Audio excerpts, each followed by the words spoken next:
Hello and welcome. I'm Rick the Pilot Teacher, and today's video is an awesome video. Today we're going to be talking with Chris, and he is a pilot that is flying way up in the Arctic on the North Warning System.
So the North Warning System is basically a series of radar sites located all the way around the northern end of basically North America, Alaska and Canada.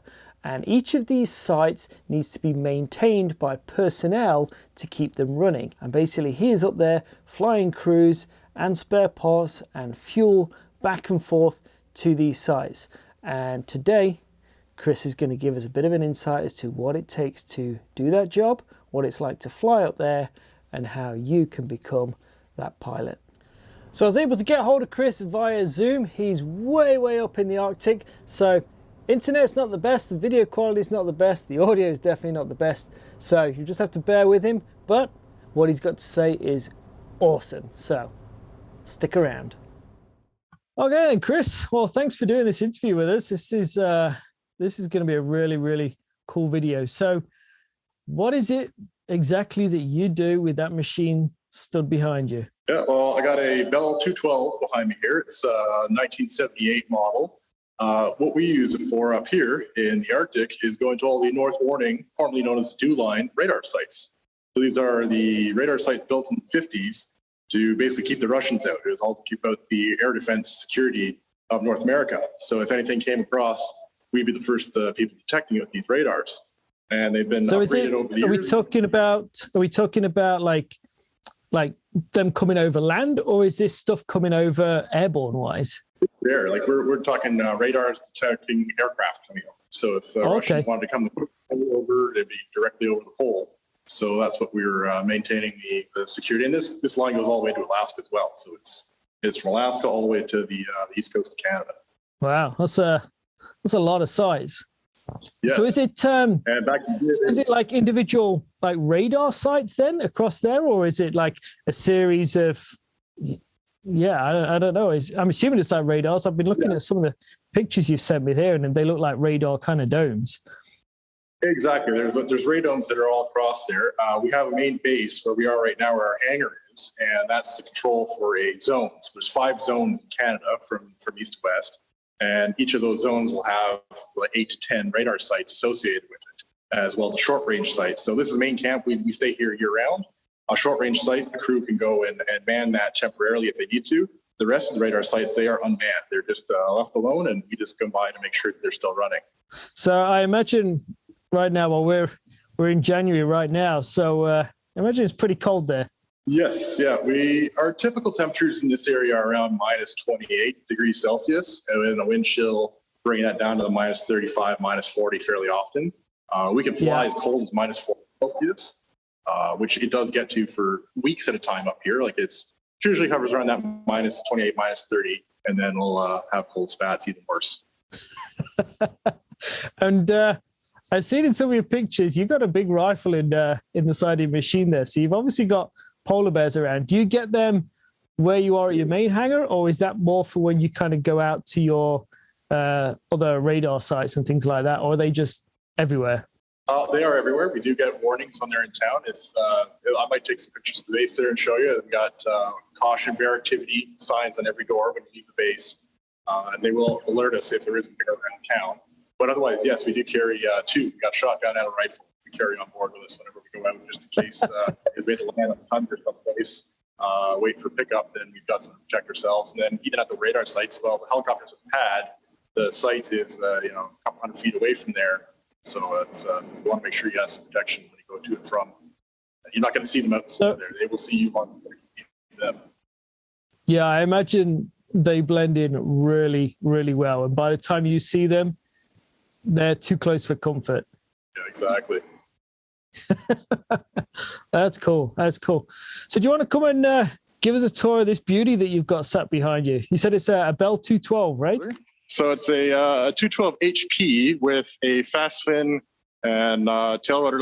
It doesn't really give us more power. It lets us hover out of ground effect for the same weight, but we can have better performance out of ground effect hovering, which is really useful up here because we come into a landing pad that hasn't had anybody there for a month and it's covered in snow. You get a really big whiteout snowball going on. So often they'll have to come in with not necessarily full weight, but pretty heavy, and sit there in a hover waiting to blow it away because there's no ground crew, there's nobody there. So we have to blow it ourselves and then set down on the pad afterwards. So having that extra kit, if you see here, the tail has got a little chunk missing out of it compared to a standard model that actually lets the tail rotor bite air. So that's the fast fin there. And then same thing for departing. Our standard departure, because being up in the winter in the Arctic, it's dark. It is going to be nighttime. We have about a month and a half with no sunrise at all up here. So it doesn't mean complete blackness. We still have maybe 2-3 hours of sunset, basically. So you get a nice low orange pink glow, but otherwise it's dark. So if we have to a full 8-hour day, we're departing in the dark and we're landing at the site in the dark. And then likewise, we come off the site in pitch black and then fly back to the airport where we're based. So when we depart a site, we have to lift off out of that snowball as well. So our procedure is to go 50 feet straight up and then pitch forward for speed. Yeah. And I'm assuming with you running in the dark in the middle of nowhere, you guys must be running night vision goggles, correct? That's a new thing. We do have them.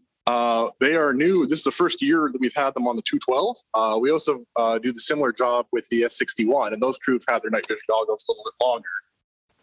But it's a huge game changer because before we had to do that 50 feet departure for clearance. Like you can't see what what you can't see, right? It's pitch black, even with the searchlights and landing lights on there. Whereas with the night vision goggles, we can make a departure that's identical to a regular daylight departure. So if there's no snowball, we can just go straight ahead. Don't have to do any crazy vertical lift or anything like that. We can just do a normal takeoff. What kind of engines do you have in the 212? Are they Pratt & Whitney's? They are. We got a PT6 3B twin pack in there. So it's two PT6 engines combined together with a combining gearbox. So it's all just one package. You can change the engines out separately, but it comes as a pack of the twin pack style. Yeah, it's unfortunate. It's kind of hard to see because it's all buried into this cowling here up on the top. But you can see there's the main drive shaft from the combining gearbox. So right here, we're looking at the transmission straight down.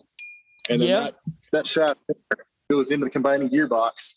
And then you got the two engines underneath there. And what kind of horsepower are each of these engines at, Chris? Well, they were rated together. The whole twin pack itself is 1,800 horsepower. So 900 per engine there. And if you lose an engine, are you able to fly away and hover on a single engine on that? Or does it depend on your weight configuration?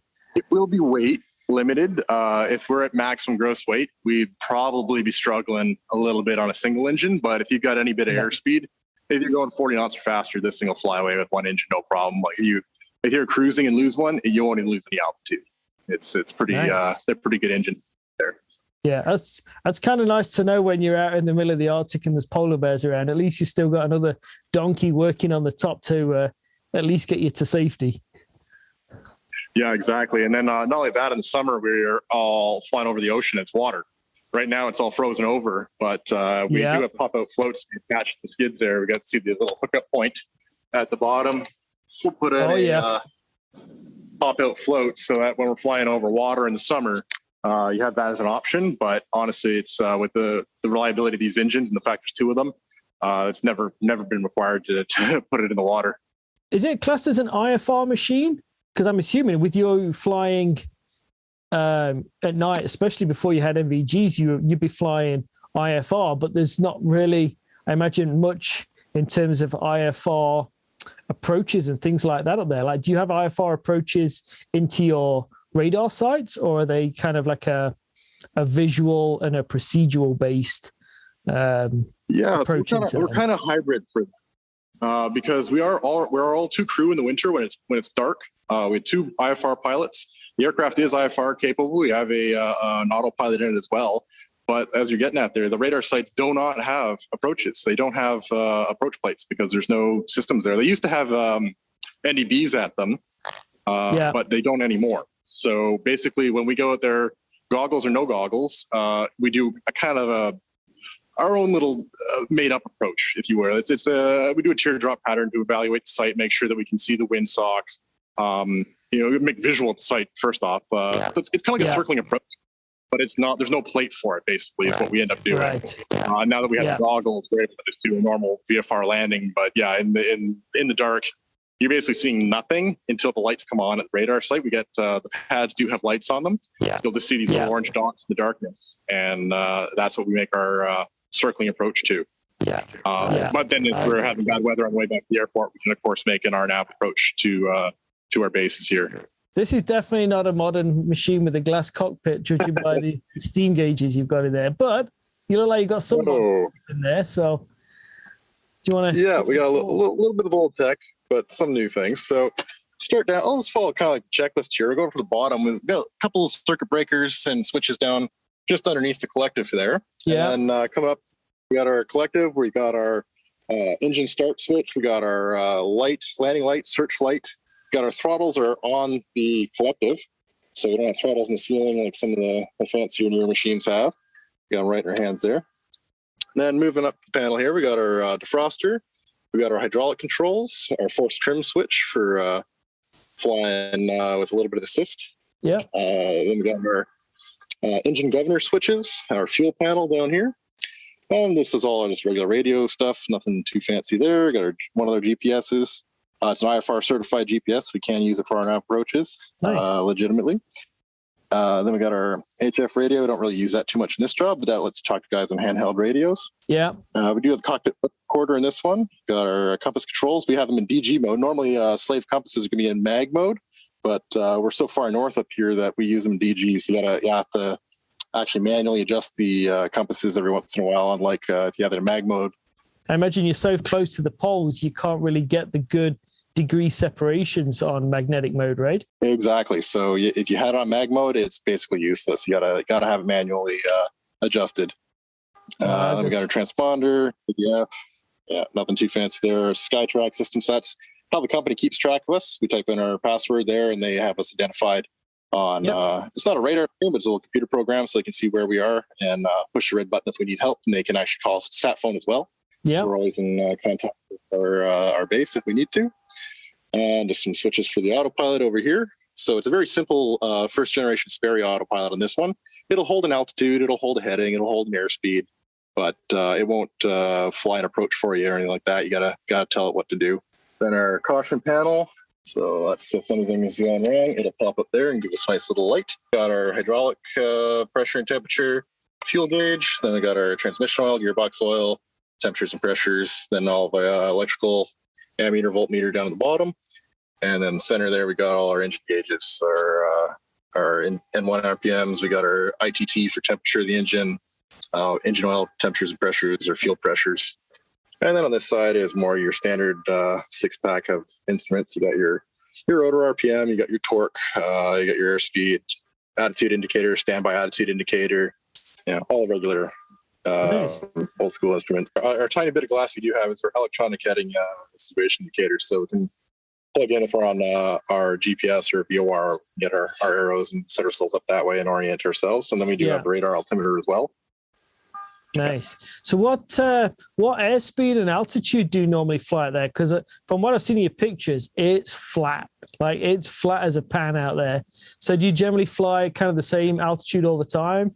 Generally, we just go with whatever the weather lets us. So if you can fly at 2,000 feet, you fly at 2,000 feet. If we're stuck at 1,000 or 500, then we just make do with what we got. Yeah. Around here, it is flat, but it is some surprising rising terrain. Like it'll catch you off guard because it's so gradual.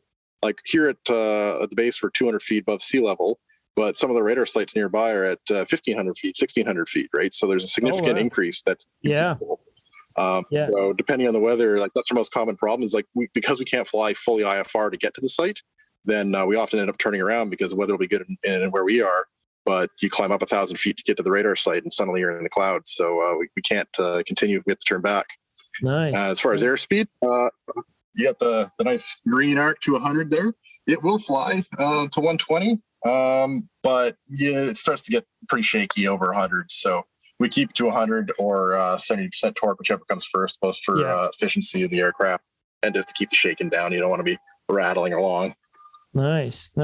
So what is your main role there with that helicopter? I'm assuming because you've got, stuff in the summer is very different to stuff in the winter, right? I imagine with the snow and the ice, it makes the job role very different. So what are the main things that you do as a pilot with this machine where you are? So during the winter, we just use one machine at each base. And our primary role is to provide maintenance crews access to the radar sites. So we're flying technicians and parts for scheduled and unscheduled maintenance. So if the radar site goes down, we're heading out the door as soon as we can with whatever parts they think they need. And we just go and fly to the site, sit down, let them go out, and wait for them to finish fixing it. During the winter, we can't leave the guys at the site. It's too dangerous because if we fly back to base, there's no guarantee that we're going to be able to get back there for a week. So we'll stay with the guys until the job is done or until our duty day runs out, in which case we turn around, head back to the base, and then try again the next day. And so, we could be doing, like I said, regular scheduled oil change on the generators, or we could be bringing the classified radar parts that they don't even let us know what's going on back there. It's just a box. So in the summer, then in the winter, then you're moving basically the maintenance technicians to all the radar sites. What do you guys do in the summer? Is that the same kind of thing? Is it year-round maintenance, or does your role change slightly? Exactly. They do the year-round maintenance. So in the winter, we have two crew. With the captain and first officer, because we're doing that sort of IFR, and then the night and whiteout conditions. It's always good to have an extra set of eyes. And in the summer, we bring fuel to the radar sites as well. And for that, the first officers will switch off and take their own machine by themselves with the fuel hauling crew, and we'll bring. There's a barge that will hook up to a beach tank, unload a bunch of fuel into that beach tank, and then the helicopter will be taking it from the beach tank up to the radar sites, which are normally on a hill. Since we're up in the Arctic, we can't really build pipelines everywhere. It's environmental hazard if anything went wrong, not to mention the fact that we go from plus 20, plus 25 degrees in the summer down to minus 50 in the winter. So that's pretty tough conditions to put a pipeline above ground when you can't build it in permafrost. Yeah. So that's why they use the helicopter back and forth. Yeah. So this here is the cargo tank we use for the fuel haul.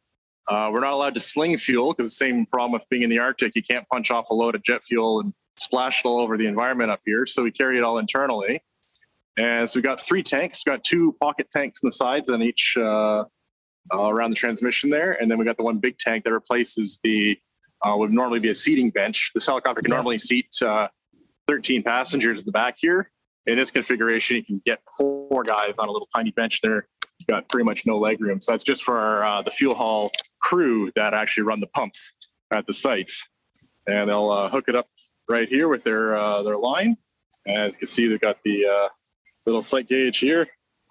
And once it hits whatever fuel load you can carry, it'll change how much weight you've got on board. Some sites are close, you can fill it right up. Other sites, you got to fly for an hour. This is not connected to the aircraft fuel tank. Same fuel goes into both. But they actually will take some of that fuel and put into the fuel cap over here into the aircraft. So if you're going to a long range site, hour ferry flight, you actually take some of the fuel out of these tanks to be able to get back to the beach tank again. But so basically, then in the summer, then so a barge comes all the way up, sits at the beach. You land next to the barge, suck the fuel off it to fill up your tank, and then fly over to the radar site, fill up the fuel tanks there, and basically rinse and repeat until the barge is empty or the radar sites are full, basically.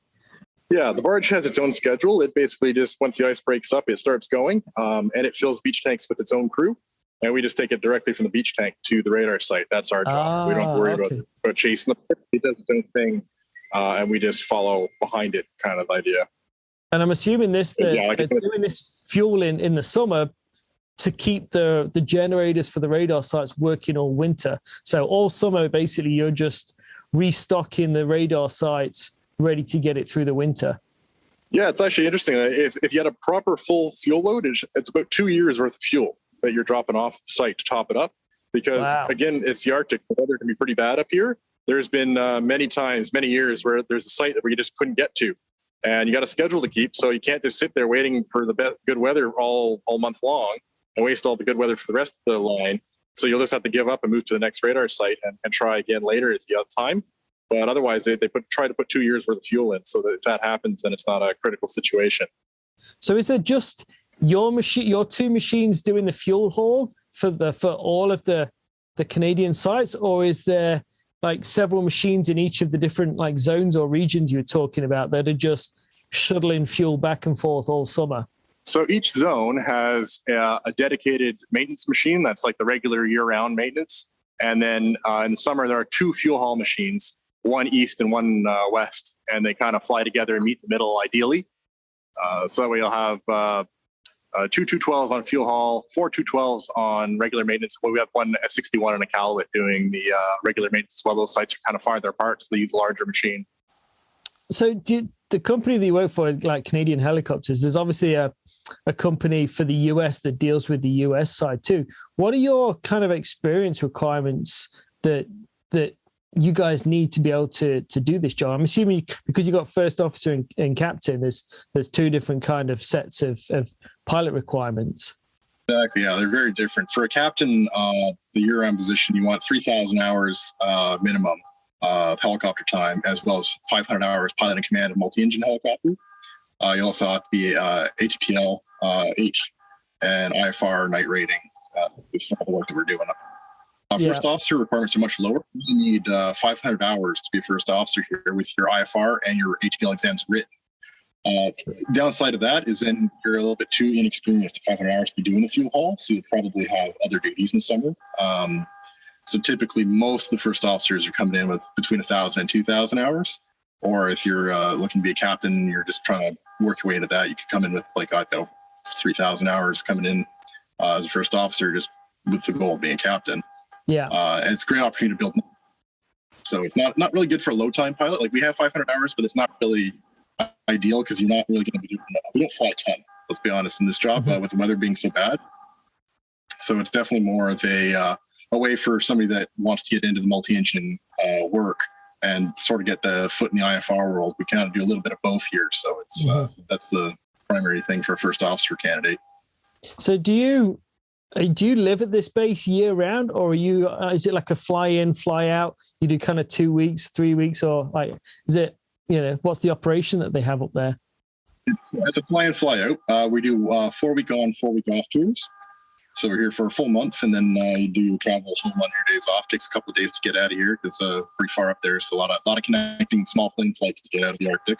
But yeah, so if there's we've got a guy or a girl just come out of flight school and they want to do your job, what would you say to them if they come up to you and say, Chris, what do I need to do to get in that job? Like, is there certain jobs that I can do to get the right kind of experience? Because this is obviously quite a specialized job, flying up in the Arctic, flying IFR, flying night. So like, what would you say to them? Like, hey, if I was going to do this, you want to go and get this experience, get this, and then come and apply when you've got, say, like 1,000 hours. Yeah, exactly. Because like I was saying, like the 500 hours is a bare minimum. And really, if you came in with that, you might be able to get the job, but you're not going to be learning. You're not going to be getting the hands and feet in the winter. Like you don't fly enough here to really build hours. So ideally, you'd want to have that 1,000, 1,500 hours at a minimum before thinking of coming here, maybe some more than that. But some things you'd want to be looking for is there's a lot of companies that do bushwork up in the Arctic. mostly in the summer, but the summer Arctic is the first step of learning how it's like to operate up here. And the airports, they're small. Like, we don't have control tower, we don't have ATC, we don't have anybody helping us out. You're on your own out here. So getting experience with one of those northern operators to get that bush experience where you are an independent pilot that doesn't need to have, head office holding your hand or air traffic control holding your hand for the job is pretty important. And there's a lot of operators that do that with Jet Rangers and A-Stars. And you start with that, get some experience with the northern flying, and then maybe a little bit of winter experience here and there in northern Alberta. What about night flying and instrument flying? Do you have like the FOs that come up and have got no night and IFR experience, or is it better to try and get a job flying, say, news around the city overnight or tours at cities at night, things like that? Or can you just come with no night and IFR and that will just get taught as you do the job? You could definitely come with no night or IFR experience. It's not required. Just because the fact we don't fly a ton in the winter, it could be a few years before you captain qualified, because you need to have that ATPL, which requires 50 hours night flying, which could take you 2 or 3 winters to get that much night hours. But the IFR experience is not as critical either. So again, we're not using it every day. It's more of our safety net kind of tool.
Well, I hope you enjoyed this video. It was a really good eye-opener for me. I hope you enjoyed it too. If you did, give that thumbs up button a smash. Helps more people like yourselves find these videos.